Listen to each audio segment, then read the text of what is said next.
A very good morning to one and all. So children, today we are going to discuss next two applications or the uses of the dimensional analysis. So children, in today's class we are going to discuss about the second application or the use of dimensional analysis, that is conversion of one system of unit into the other system.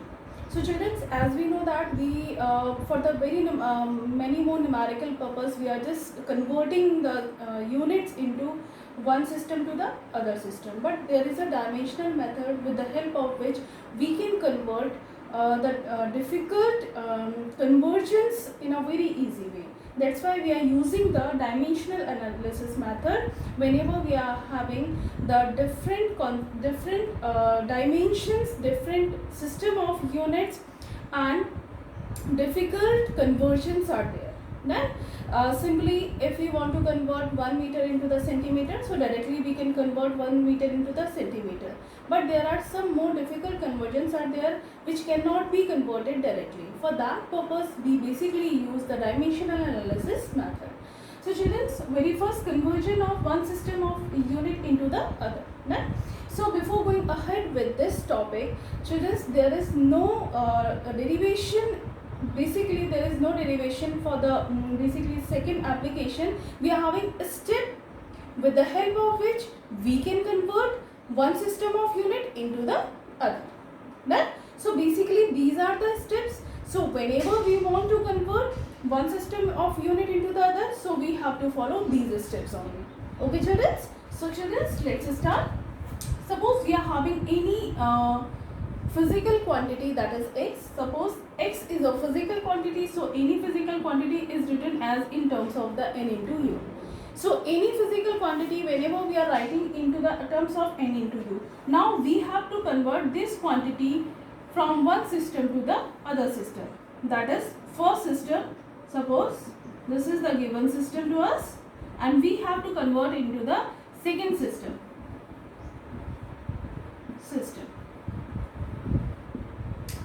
Then, so whenever we are converting one system to the another, the systems both are known, but their numerical values are unknown. That means this value of n is unknown for the another system in which we are converting that quantity, that physical quantity. Then, so children, in the first system of units, suppose x equals to n1 u1. Why we are writing x here? X physical quantity is same. That means if you are converting the length, so length will remain same in the both system of unit. That means that physical quantity will remain same. But what changes? The numerical value at the unit of that physical quantity. Then, so for that purpose, x equals to n1 into u1. That means in a very first system or in a given system, the numerical value of that quantity is n1 and their unit is u1. Similarly, now we have to convert this value into the x equals to n2 u2. Now quantity is known, physical quantity, that means we are converting, suppose we are converting the length. n2 is unknown value for us, and this u2 is given system to us in which we are converting, we are going to convert that physical quantity. Now children, now we will assume that this quantity can be written as, now any of the unit can be written as in terms of the their dimensions. Right? So in the purpose of the dimension, how can we write down the equation like x equals to n1. Suppose this is the given system of unit in which m, l, t. We are converting that unit into the fundamental unit or into the dimensional form, and for the first system this will be m1, this will be l1, and this will be t1. Right? And we are having unknown values like a, b, c. Dimensions are unknown to you. Then in the now, this is the system in which we are converting the unit. That means n2 is unknown for us. Now in the same mlt, we are converting that unit into the fundamental or into the terms of the dimensions. So this can be written as m2, l2, t2. And already dimensions are unknown to us.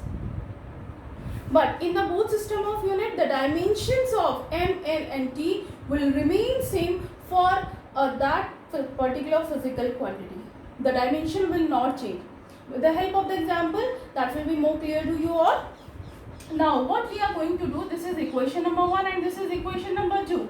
Now as we know that the left hand side of the equation, both equations are same, that is equals to the x. So we can equate the both equations like n1 m1 l1 t1 power a b c equals to n2 m2 l2 t2 power a, b and c. Now what we are going to calculate, this unknown value into the another system in which we are converting the system. Right? So this value is unknown for us. Right? So the rest of the value we will cross multiply to the left side. Right? So how can we write down the equation like L2, N2 will be equals to N1 and we can write down like M1 L1 T1 power A, B and C divided by M2 L2 T2 power A, B, C. Now how can we write down the equation like? We can write down the equation like N2 will be equals to,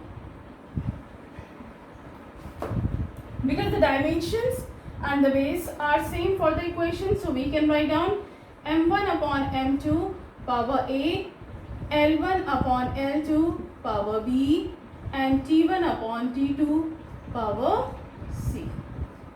So with the help of this formula we can convert any system of unit into the another system. Done? So this is the formula. Now if you know all the values, then directly you can place the values in the equation and you can convert any of the value into the another system of unit. Right? Now we can understand this will be the more with the help of the example. Like example, for the example what we are having, for the example, convert 10 joule into the earth. We are convert 10 joule into earth. So how will we convert 10 joule into the earth? So very first we have to know that joule is a unit of energy or the work. And any of the thing you can write down, because for the both quantities we are having same dimensional formula and the same unit. Right? Suppose here we are just taking that 10 joule is a unit of the very first work. Right? So we got the physical quantity and physical quantity is work. And what is the dimensional formula for work? That is ML2 T minus 2.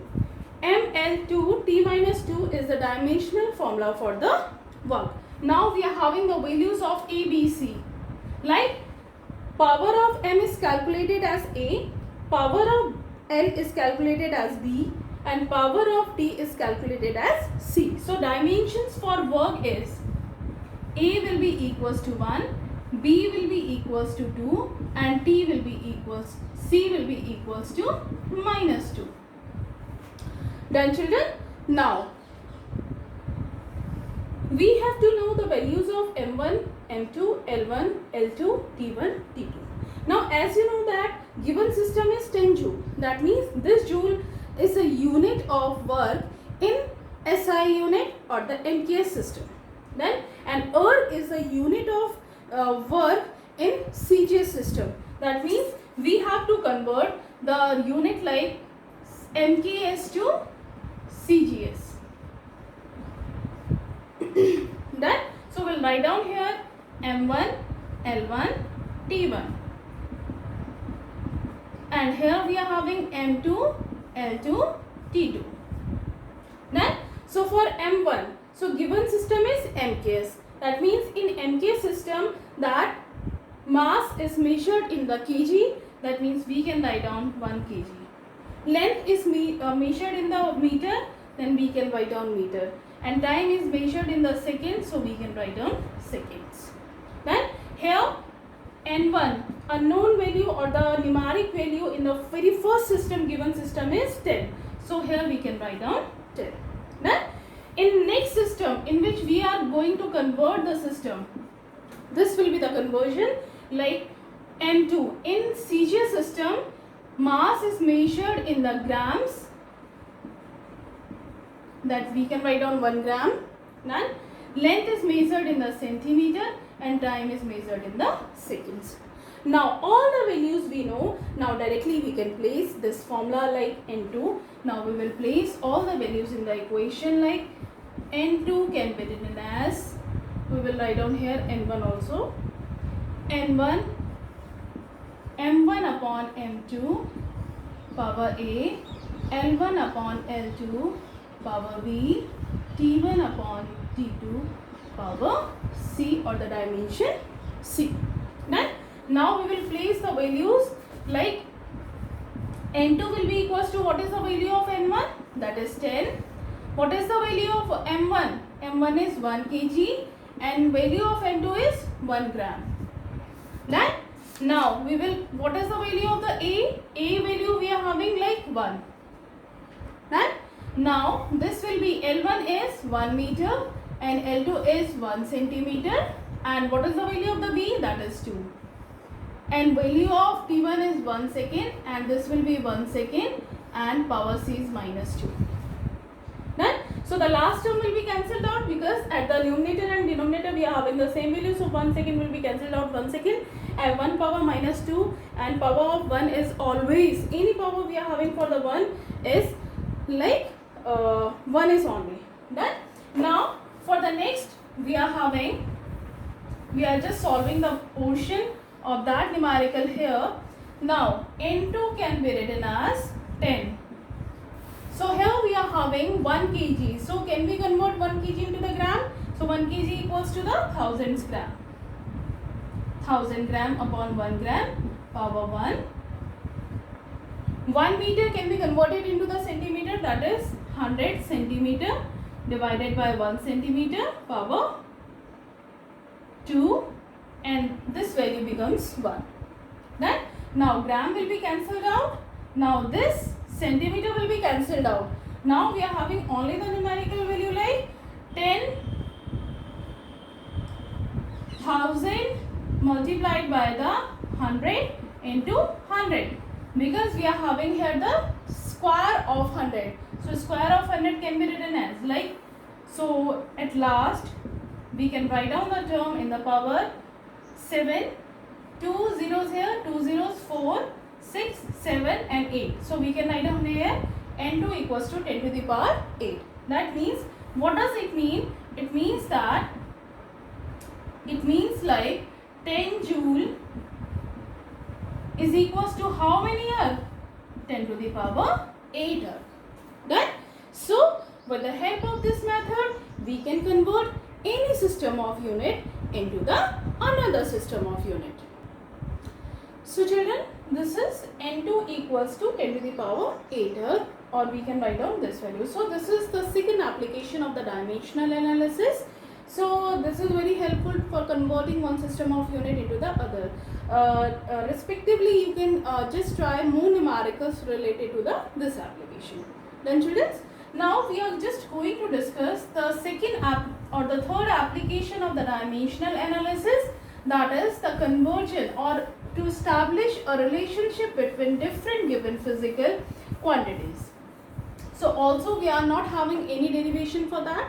With the help of the steps only, we have to understand how we are just going to establish a relationship between different physical quantity. With the help of to follow the same step, you can convert or you can establish a relationship between different given physical quantities. That may be the unknown for you all. Then for that purpose, now the next and the last application of dimensional analysis is to derive the relation between different given physical quantities. To derive a relation between different physical quantities, for that we are just choosing one numerical that is given in your book also. For that purpose, what we are going to do, Derive dimensional, the expression for centripetal force, force acting on the particle of mass m, moving with velocity v, and in a circle of radius r. That means in this particular question, what is given to you? Derive dimensionally the expression for centripetal force. That means we have to derive the relationship for the centripetal force like F for F. Then a type of force.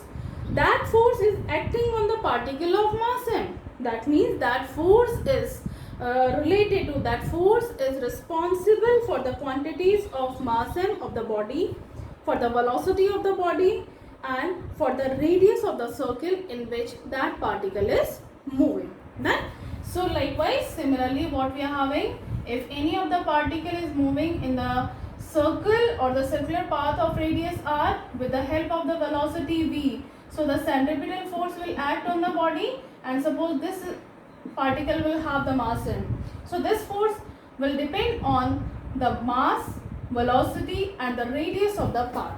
Right? So we have to derive the relationship for the centripetal, this centripetal force. Now, from the statement of the question, we have to understand that one, that physical quantity, that means that force, that centripetal force depends on the three quantities, that means mass of the particle, second, velocity of the particle, third, radius of the particle. Done, children? So that means this centripetal force is proportional to this centripetal force, or we can write down very first in a short manner, derive the relation between centripetal force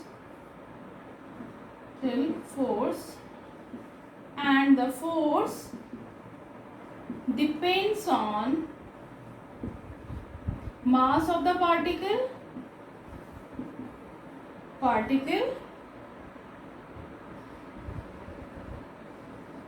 that is m, velocity of the particle, that is v, and radius of the circular path, that is r. Right? So now the question is there. So now we are just start solving the numerical.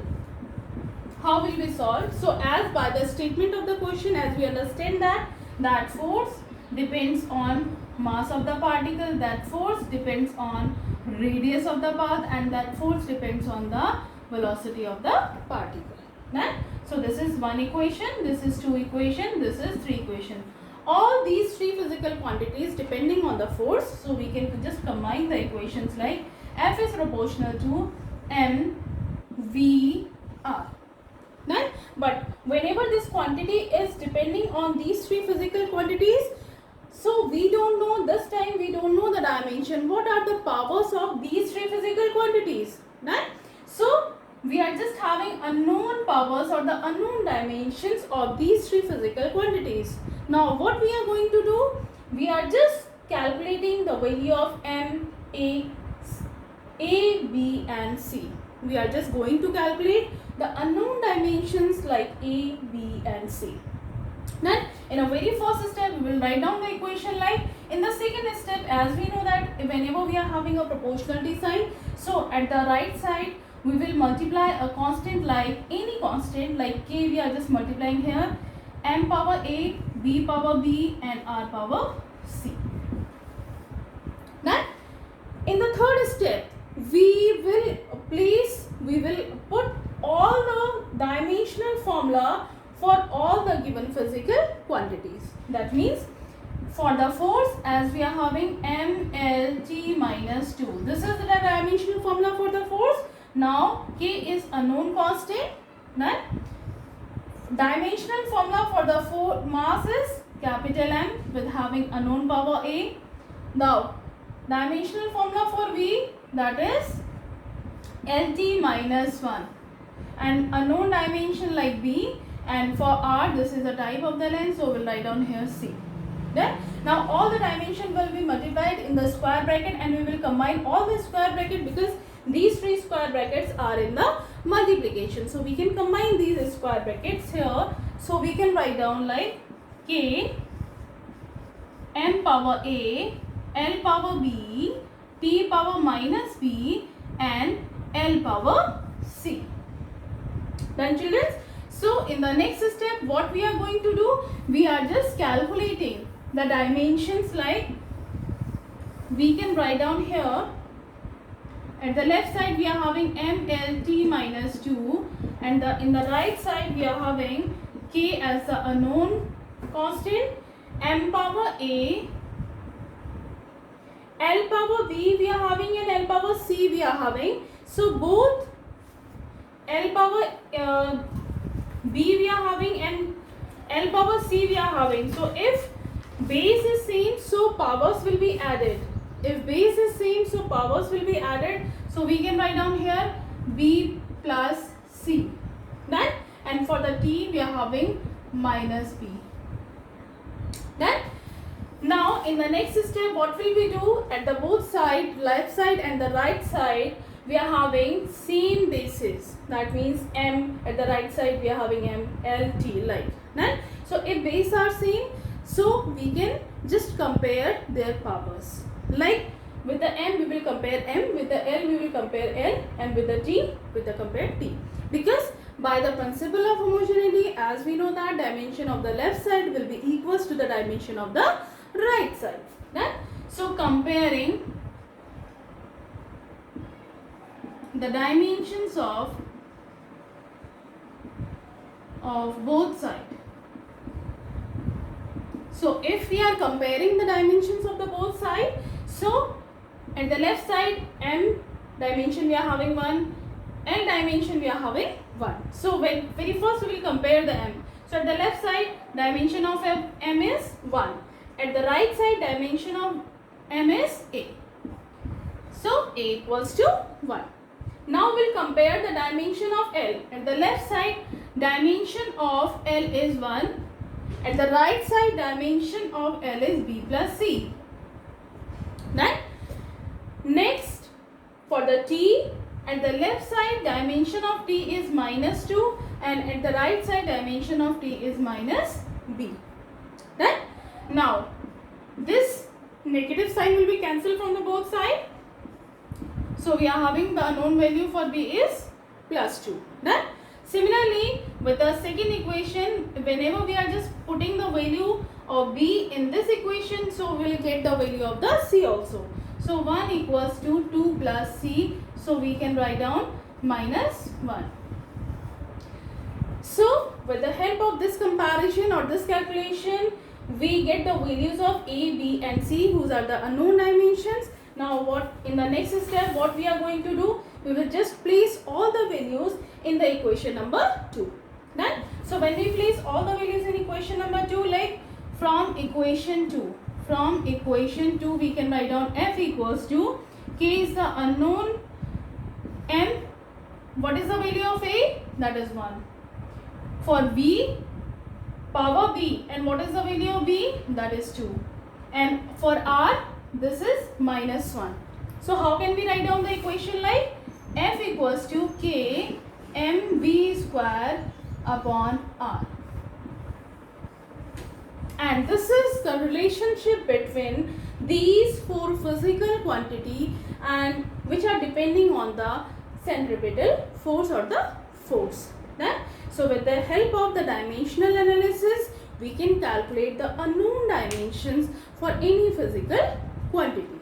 Done, children? So this is one example. So similarly, you can just try many more numericals. Those are related to the second or the third application of the dimensional analysis. As you will practice the more numericals, so the process or the steps will be more clear to you all. But in every question that is related to the third application of the dimensional analysis, the same steps we have to follow. Right? But don't try to learn these steps. Just try to practice these steps. So whenever you are just practicing these steps with the help of the more and more numericals, then these steps will be automatically, that will be in your tips. Done, children? So children, that's all for today. Thank you so much.